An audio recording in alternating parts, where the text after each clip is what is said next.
उन्हें क्लास के बाहर बिठाया जाता था क्योंकि उनकी परछाई से उच्च वर्ग के लोगों को परेशानी होती थी।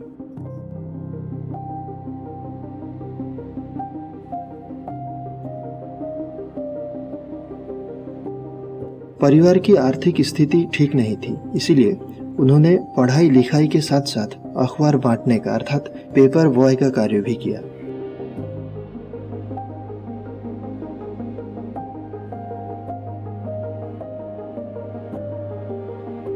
प्राइमरी स्कूल में 2 बार, मिडिल क्लास में 3 बार और यूनिवर्सिटी एंट्रेंस एग्जाम में 3 बार असफल हुए। अपने जीवन में 35 से ज्यादा जॉब के लिए आवेदन किया, पर सभी से रिजेक्ट हुए।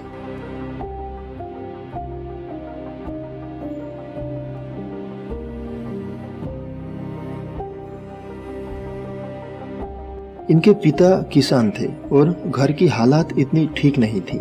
हालात इतने खराब थे कि उन्होंने एक छोटी सी कंपनी में स्वीपर तक का काम भी किया।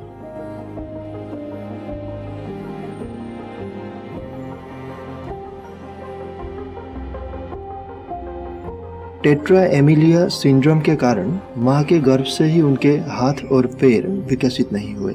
अन्य बच्चे जब खेलते कूदते साइकिल चलाते तो यह देख वे हमेशा दुखी रहते थे।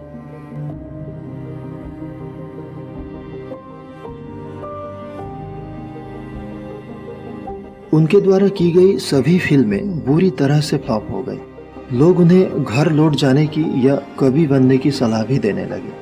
उन्हें कई परेशानियों का सामना करना पड़ा।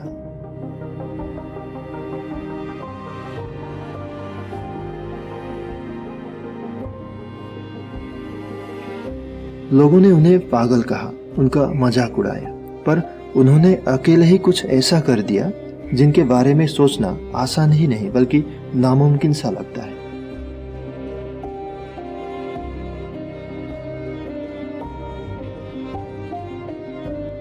उनकी ट्रेनिंग चल रही थी, पर ट्रेनिंग के लिए अच्छे जूते नहीं थे।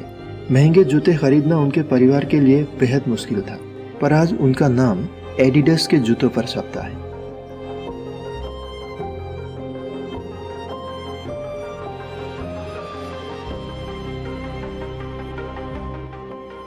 अगर आप कभी फेल नहीं हुए तो आपने कभी कुछ नया ट्राई ही नहीं किया।